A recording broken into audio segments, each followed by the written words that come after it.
बच्चों, कैसे हैं आप सब। आशा करती हूँ आप सब बहुत अच्छे होंगे और अपनी छुट्टियां एंजॉय कर रहे होंगे।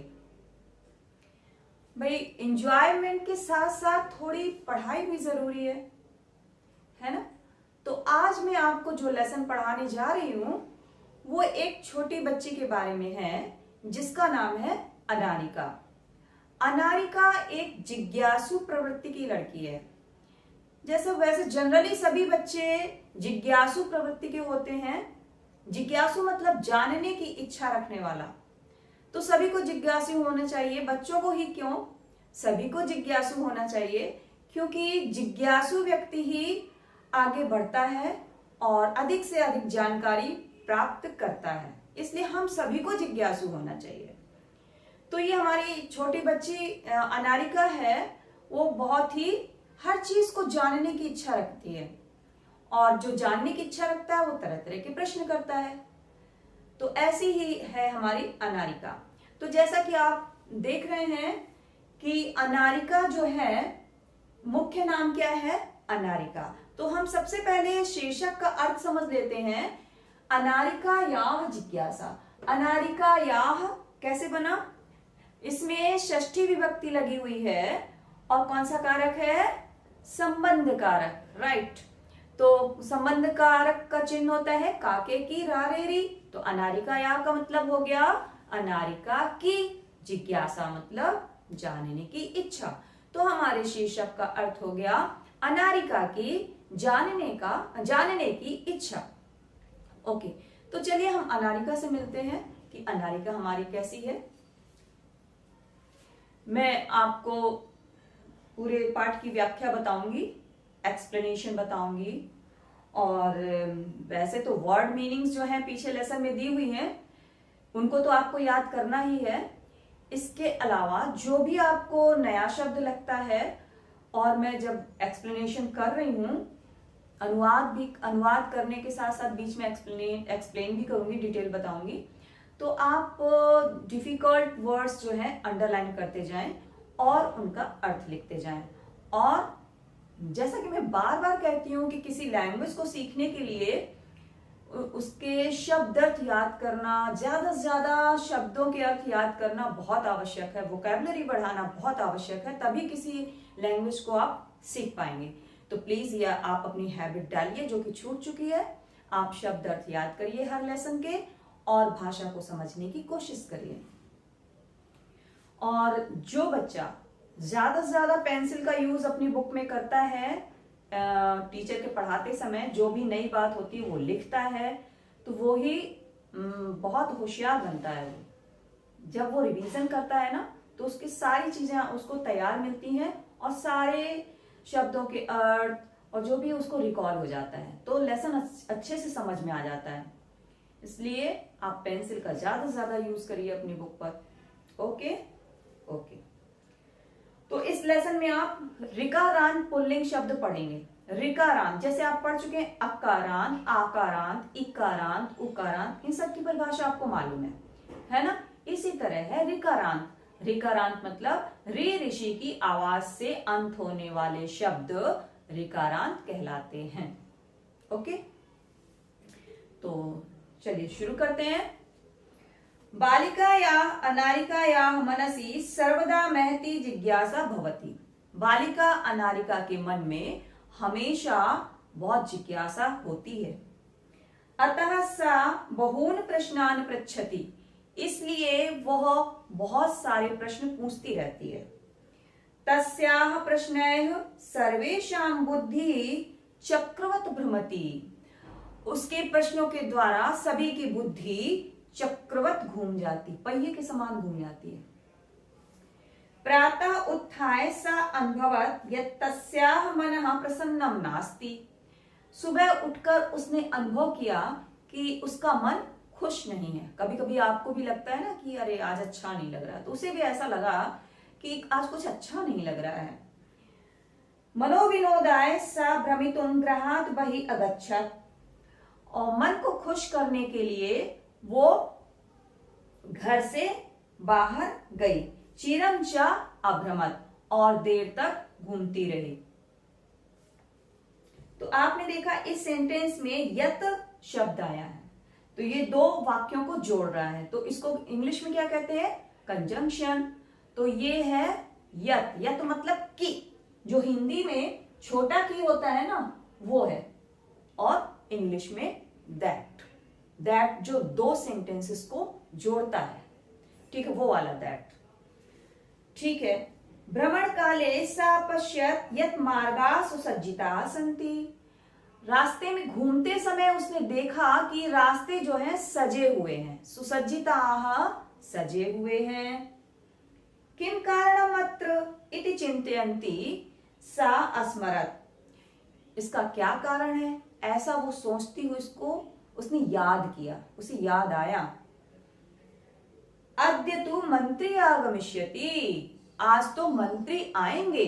कौन सा टेंस है, कौन सा काल है ये? आगमिष्यति, वो भविष्य काल है ना। संस्कृत में क्या कहते हैं? लिरट लकार। सः किमर्थम आगमिष्यति इति विषये तस्याः जिज्ञासाः प्रारब्धा।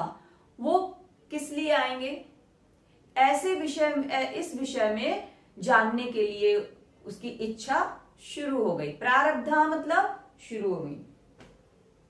ताः जिज्ञासाः शमयितुं सा गृहं प्रत्यागच्छत्। उन जिज्ञासाओं को शांत करने के लिए, शमयितुं मतलब शांत करने के लिए, तुमन प्रत्यय है इसमें। आप प्रत्यय पढ़ चुके हैं ना, तो रिवाइज करिए, रिकॉल करिए उसे। शमयितुं मतलब शांत करने के लिए। सा गृहं प्रत्यागच्छत्, वो घर लौट आई। पितरं चापृच्छत्, और पिता से पूछा। पितः मंत्री किमर्थम आगच्छति। पिताजी मंत्री किस लिए आ रहे हैं? पिता अवदत्, पिता बोले। पुत्री नद्याः उपरि यः नवीनः सेतुः निर्मितः तस्य उद्घाटनार्थं मंत्री आगच्छति। पिताजी बेटी नदी के ऊपर जो नया पुल बना है उसके उद्घाटन के लिए मंत्री आ रहे हैं। अनारिका पुनः पृच्छत। अनारिका ने फिर से पूछा। पितः किम मंत्री सेतो निर्माणम अकरोत्। पिताजी क्या मंत्री ने पुल बनाया है? पिता कथयत् नहीं पुत्री, सेतोः निर्माणं कर्मकराः कुर्वन्। पुल का निर्माण कारीगरों ने किया है। पुनः अनारिकायाः प्रश्नः आसीत्। फिर से अनारिका का प्रश्न था, यदि कर्मकराः सेतो निर्माणम् अकुर्वन् तदा मंत्री किमर्थम आगच्छति। यदि कारीगरों ने पुल का निर्माण किया है तो मंत्री क्यों आ रहे हैं? पिता अवदत्, पिताजी बोले, यतो हि सः अस्माकं देशस्य मंत्री। क्योंकि वो हमारे देश के मंत्री हैं। तो यतो ही का हम संधि विच्छेद करेंगे तो यतः प्लस ही। तो यहां पर यतः मतलब होता है क्योंकि। यतः मतलब क्योंकि, बिकॉज, ये भी कंजंक्शन है ना। तो यतः मतलब क्योंकि वो हमारे देश के मंत्री हैं। पितः सेतोः निर्माणाय प्रस्तराणि कुतः आयन्ति। पिताजी पुल के निर्माण के लिए पत्थर, प्रस्तराणि मतलब पत्थर, कुतः मतलब कहां से, कुतः मतलब कहां से। अव्यय, ये है अव्यय, कुतः, ततः, है ना। ततः मतलब वहां से। ओके, तो किम तानि मंत्री ददाति। क्या उन्हें, उन सबको मंत्री देते हैं? तानि किसके लिए आया यहाँ पर? तानि प्रस्तराणि, पत्थरों के लिए आया है। तो क्या उन पत्थरों को मंत्री देते हैं? विरक्त भावेन पिता उत्तरत। उदासीन भाव से पिता ने उत्तर दिया, क्योंकि वो लगातार प्रश्न पूछे जा रही थी। तो पिताजी थोड़े से उदासीन हो गए। उत्तर तो दे रहे थे वो। उन्होंने उत्तर दिया, अनारिके प्रस्तराणि जनाः पर्वतेभ्यः आनयन्ति। अनारिके, पत्थर तो लोग पर्वतों से लाते हैं। तो अनारिके, अनारिका का अनारिके क्यों हो गया यहाँ पर? आपने पढ़ा है ना लता के रूप। तो जब हम किसी को संबोधित करते हैं तो जो आकारांत स्त्रीलिंग होता है उसमें एक ही मात्रा लग जाती है। जैसे सीता का सीते, गीता का गीते, हे सीते, हे गीते, अनारिके। ठीक है, तो इसमें हम एक ही मात्रा स्त्रीलिंग में लगा देते हैं संबोधित करने में, जब हम किसी को बुलाते हैं। तो अनारिके प्रस्तराणि जनाः पर्वतेभ्य आनयन्ति। अनारिका पत्थर तो लोग पर्वतों से लाते हैं। पितः तहिर किम, तो क्या, एतदर्थम मंत्री धनम ददाति, क्या इसके लिए मंत्री धन देते हैं। तस्य पार्श्वे धनानि कुतः आगच्छन्ति, उनके पास धन कहां से आता है। एतान प्रश्नान् श्रुत्वा पिता अवदत्, इन प्रश्नों को सुनकर पिताजी बोले, अरे प्रजाः सर्वकाराय धनम प्रयच्छन्ति, अरे प्रजा, हम जैसी जो प्रजा है वो सरकार को धन देती है। तो यहाँ पर सरकार की संस्कृत क्या है, गवर्नमेंट की संस्कृत सर्वकारः, क्या है, सर्वकारः। और इसमें कौन सी विभक्ति लगी है, राइट, चतुर्थी विभक्ति लगी है। तो क्यों लगी है, क्योंकि यच्छ धातु है, यच्छ मतलब देना। तो जहां भी यच्छ धातु का प्रयोग जब भी होगा तो चतुर्थी विभक्ति का प्रयोग होगा उसके साथ, है ना, इसीलिए सर्वकाराय है।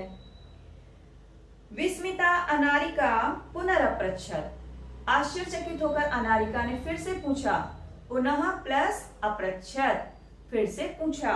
अब यहाँ पर विसर्ग का जो है रा हो गया, क्यों, संधि हो गई, विसर्ग संधि है। पुनः प्लस अपृच्छत, पुनर्पृच्छत।